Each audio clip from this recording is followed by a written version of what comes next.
It is Sunday, and I'm meeting Neil de Beer, the president of the United Independent Movement, for his weekly commentary on local, regional, and international politics. Welcome, Neil. Yeah, Chris, thank you very much. Lady in red. So again, 82 emails asking, are we dating? Are we going out? And are we going to get married? Answer no. I'm still trying to help to get over Helen. Chris, so yeah, interesting week. People asking me if we are going to get married. By the time that I marry everybody online, I'll be retired. So I very know interesting emails, Chris. some people are telling me we can hear wedding bells ring. Well. Shall we keep them in suspense, Neil, and tell them on April Fool's Day? Oh yes, the 1st of April, we'll set out our agenda.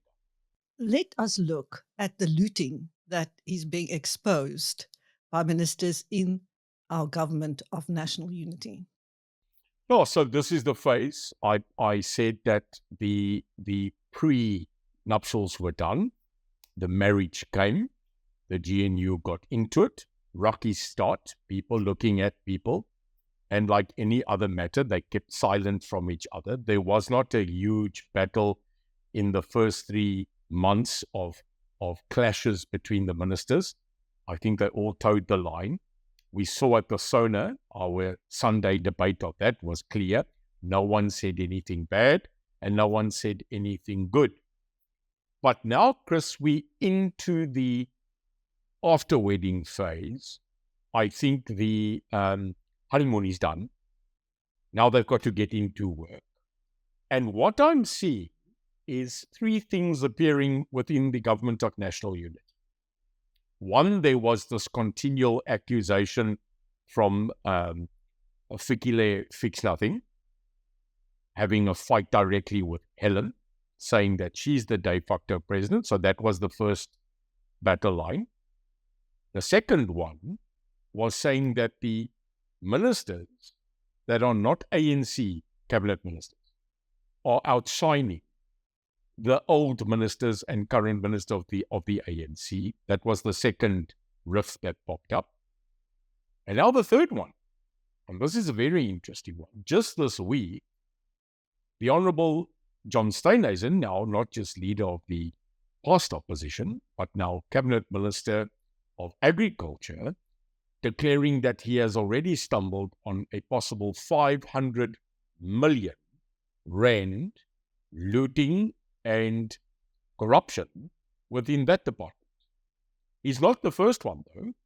You could see that Leon Schreiber said that there were huge irregularities with staff and people that were absolutely criminal in home affairs. And then you're sitting with another great minister, Dean McPherson, one of the most threatened people now in this country, has got a lot of weight on his shoulder, Chris, because he has declared war on the the construction mafia, and he is currently taking them head on.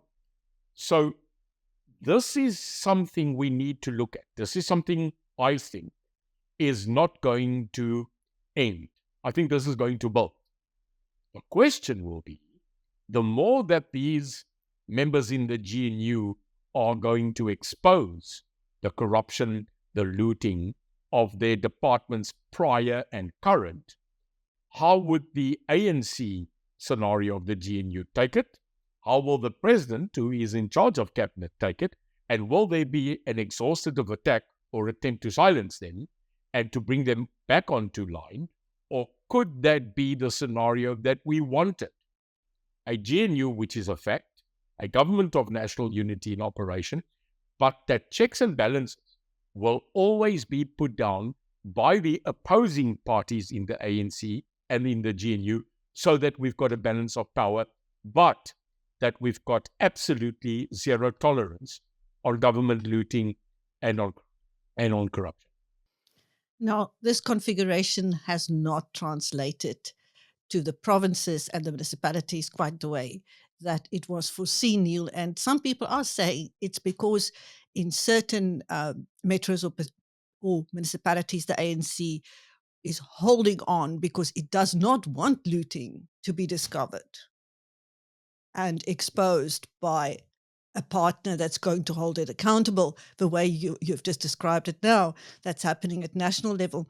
Let's look at Johannesburg, where the deal between ActionSA and the African National Congress has been sealed by the election of a speaker, an ActionSA speaker, and from where ActionSA could be heading for Tshwane to oust the Democratic Alliance. I don't think they're heading there. I think they are there already. I think the big problem that you've got is, Chris, call it as it is. On this Sunday interview, we don't keep back, we tell the truth. We don't hogwash it, and we don't paint a better picture. The reality at this moment, and I see this every day because my eyes and ears are, is that although the GNU on a national level are trying to keep the things together, you are so right, it has not filtered down to GPU, Government of Provincial Unity, and definitely not on GLU, Government of Local Unity. Hulle moer mekaar. So on the provincial level and on the municipal local government level, it is a free-fall. And that's why when we said, there's a Freedom Front problem facing the DA Big Brother problem, and that the Freedom Front has moved away and said, we will now do deals with whoever we want to, like Dayton McKenzie, who said that if the RVB was still alive, well, they are, he just needs to go find them, that he would do a deal with them. So now you had that outspokenness from Gayton saying that they will go and partner with anybody as long as they get power. Well, it seems those that were anti that are now conforming to the same ideology. It doesn't matter who you form government with as long as you are then in power.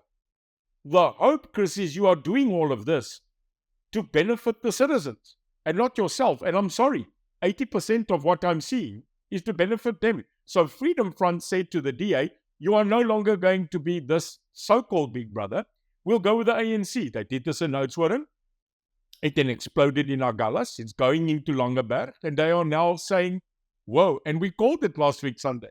Chris, we said, if Pieter Groenewald and John Steenhuisen do not get together on a national level and put in the stick of peace within this river that's going to overflow and say, thou shalt not pass, then you're going to have a disruption on all levels. I now notice that they did, and that they are.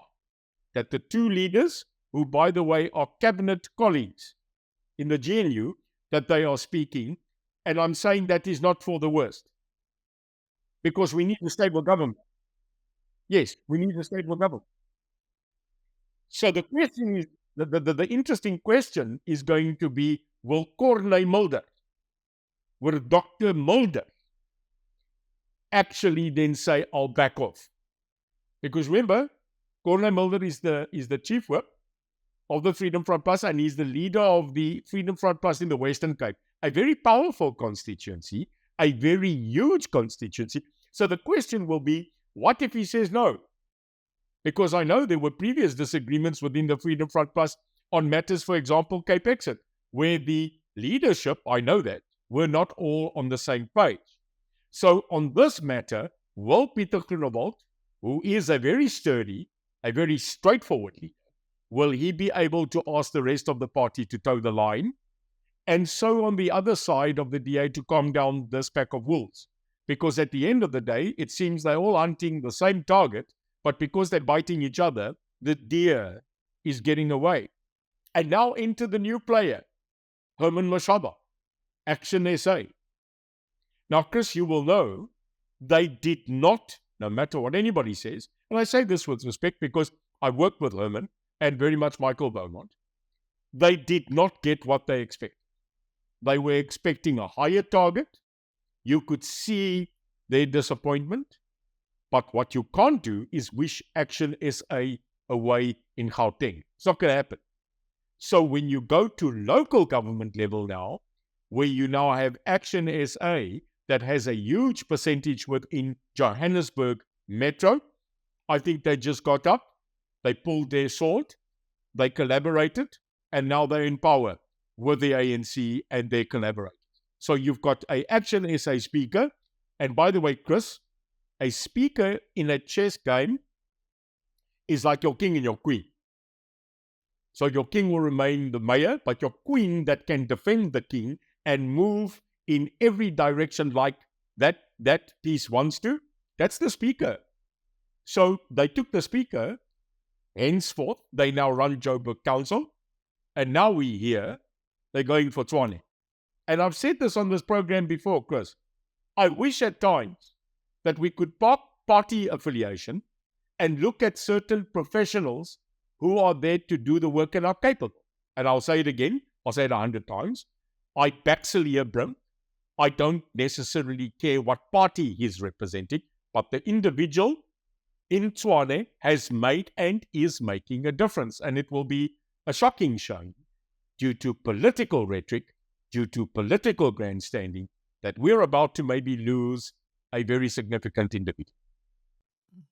Well, much will be riding on ActionSA's participation there, because the new mayor, the ANC mayor, has been called the most honest politician in South Africa by telling the residents not to expect much.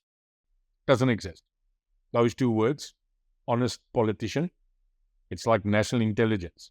Really? So there are a few. I'm one. I don't care what money you offer. I don't care what you put on the table. The citizen comes first. And at this current moment, yes, I do wish, I pray, that the majority of people that went into politics are going to be honorable and understand that they are servants. That's why they are called public servants, is that they become servants again. You know, we are afraid, it seems, to be honest. You know, I was blessed to attend a church this morning, Chris, CRC in Cape Town. I went there to get a bit of inspiration. I think everybody in faith should get a little. But here was the message. Don't be afraid to bring light. Now, light could be religion, but in my point it is. But in politics, we mustn't fear the dark. The dark is here. We as the people in the light must take them on, but not to the detriment of the people we are supposed to serve. Citizen X. That's it. Neil, talking about the dark and going from service delivery to the other major concern, crime, what would you describe as the good, the bad, and the ugly in the police right now? Sounds like that movie. And it is exactly like, if it wasn't a real threat, if crime in this country wasn't a harsh reality, it would seem to be a movie and a thriller. This thriller has come down to our street. Chris, the bad is the fact that we are apparently, in the past 3 months, having a massive brain drain, a massive equity drain, and a massive manpower drain exiting the policing service. And apparently now, rumor is that within the defense force, in the military, specifically in our special forces units, in our specialized operating unit, that we also have a massive exodus. Now, Chris, when you look at specialized services, when you look at police officers and military officers, not the normal boots on the ground, very important to us, but the specialized people, your task force, your special force operators, your TRUs, your TRTs, your strike commando forces. When you train operators that are on that level, a task force member or a special force operator, when you train them, the amount of money that the government has to put in to create such a level specialized service operator is millions. It's a lot of money. That's just the funding.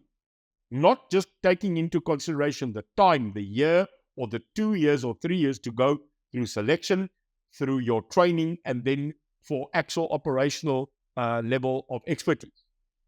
Because we're losing them apparently. Now, if we're losing these people apparently to private contractors, to private security, and apparently to political conclaves, we are in trouble. Because no matter what you do, to take a constable and to make him a task force member, to take an infantry soldier and to make him a special force operator, you can do what you want. You cannot train them in a year. It takes more than that in their cycle. If we are losing 5 or 10 or 25 of them, then we're not just losing a special operator, but we are actually killing a unit. So that is the bad. The ugly is again this week in KZN. Funny enough, a standoff between SAPS and criminals, and when the gunfight was done and the bodies were on the ground, they were police officers amongst the criminals. Now people are going to say, but Neil, that's not new. No, it's not. But in the past, we didn't see this. In the past, they were in the background. In the past, they were corrupt. They were faceless. They are now standing up against their own colleagues.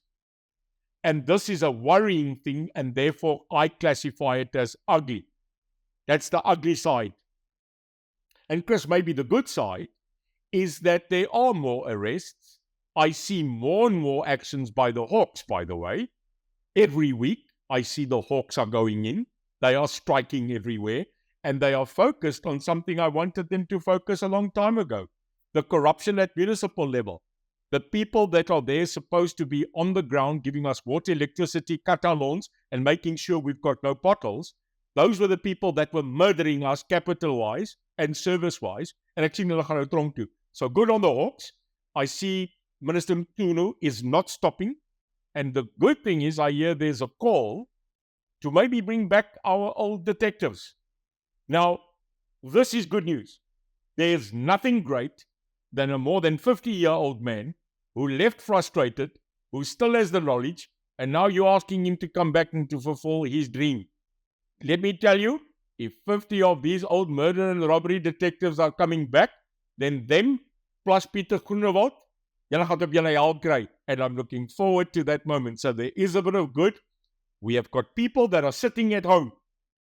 They might be grey, but they are not absolutely done up yet. So good on that call to ask that our old police officers, the ones that were the warrants, the old captains and majors, that they don't sit at home, but that they come back for round number 2.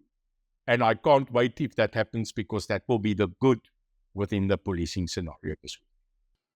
Neil, before I take you abroad briefly, you've seen that 10 of the 18 MPs for the MKP party are challenging their dismissal, their sacking from Parliament to make way for the new MPs that Zuma is bringing in. Your thoughts on that? Yeah, call them what they are, criminals. And those that currently don't have the orange overall, they should be there. You know, last week, more than 80,000 people agreed with us on the most wanted.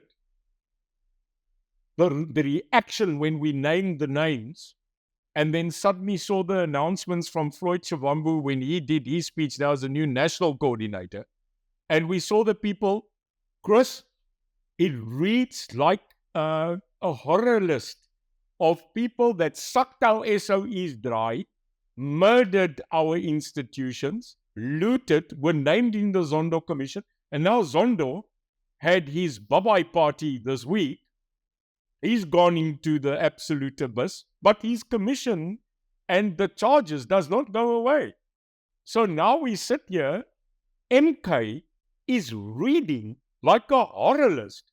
If you are a person that understands business, if you understand capital, if you understand institutions, crime, structure, and the horror of 3 years of Zondo, they're all there, unashamedly. And what they had to do was they had to make a position, a seat open, and there are these poor 10 guys and women absolutely enjoying their second 100,000 rand paycheck from Parliament, and suddenly get a letter to say, but they resigned. Their membership wasn't renewed. I mean, can you imagine sitting in Parliament, you've just taken out your new lease on your new black Range Rover, you've got to pay it off over 65 months, Investec or whatever bank looked at your payslip and said, nee, 5 jaar gaan jy werk, en jy's moer toe. They're gone. Let me quickly tell you, they sat at that press conference as if they were absolutely hit with a Bauer non-stick pan, and they were more confused than what Jacob Zuma knew how to get out of Nkandla to jail. Let me quickly tell you, horrific. And now they're fighting them, saying, but our membership is there. Now, can you imagine those 10 being in parliament and deciding about our budget? They can't even decide if they're in or out. So, again, MK absolutely into leadership disarray and making sure that their families are first. So watch that space, because fights are coming, and this is not, I predicted here, this is not the first time that you are going to get a massive exchange of more MP parliamentarians before 2026. This is a Rocky Horror show. And Chris, here's my problem. No matter what we say, MK is the third biggest party in this country. And what would shock you is they got elected without any policies or manifesto. They went in because of the face of one man. And this should be shocking. This should be horrific. And we should not take this lightly. Well, there are people who believe that in the next election, they could either be the official opposition, or be in a far stronger position than they are in even now. But Chris, why is that a factual statement? I'll tell you why your statement that you just made is absolutely up to 85% true. Here's the fact. And if you're not politically competent or wise, let me inform you, because that's why I'm here. The truth, nothing else. Cyril Ramaphosa's career as a sitting president in the ANC is over at the end of this term if he makes it. What is a fact, Chris, is that the ANC conference is in 2-3 years from now. Cyril can't run again. No, this is a fact. So, question, who's going to become the new president of the ANC? Not the country. That's 2029. But I'm forecasting, if it's Paul Mashatile that's going to take over because he is the vice president, then you are going to see fireworks in this country and change to the horrific side that you have never seen. Because, Chris, here's the fact. The DA took his dockets and had a press conference on the stairs of the Union Building before the election to expose Paul Mashatile. John Steenhuisen was the person that announced it that day.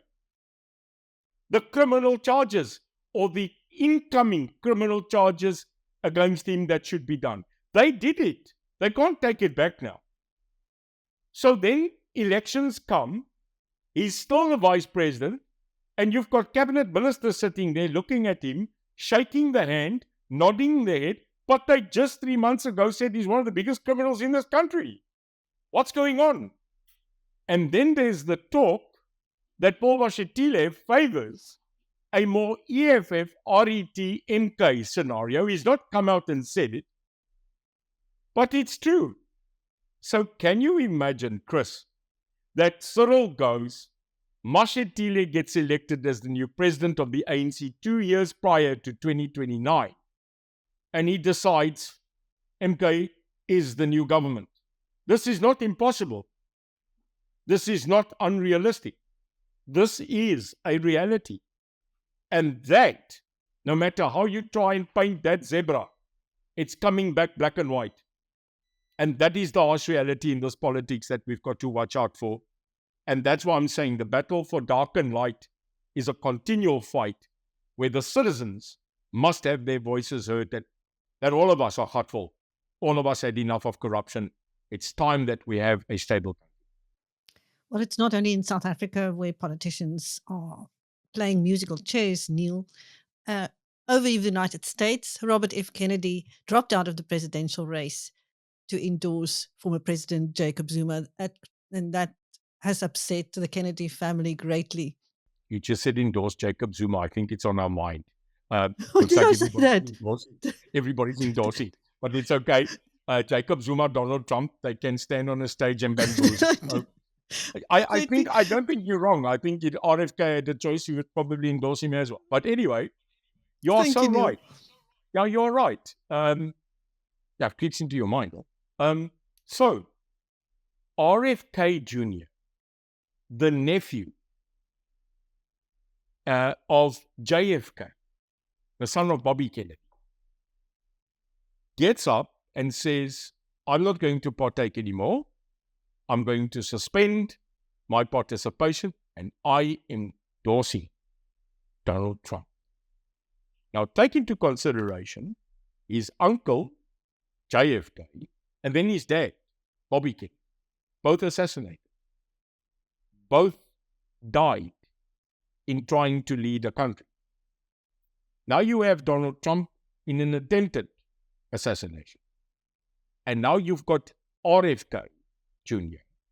getting up and supporting him. The knee-jerk reaction was that the total other side, more than 3/4 of the Kennedy family, then immediately launched a press statement and said that RFK does not speak for the Kennedys, that this is in actual fact embarrassing, and that they will not waver their support to Harris.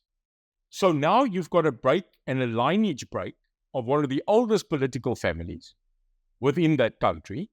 You have a massive struggle in any case. I think the last poll I saw was 83% Kamala Harris and 87% on a poll separately on Donald Trump. So it's not that far away on the support from each other. So yes, it's this year, it's November, and I think it's heating up. And we should watch this because, again, Chris, what has that got to do with us? What has that got to do with little South Africa?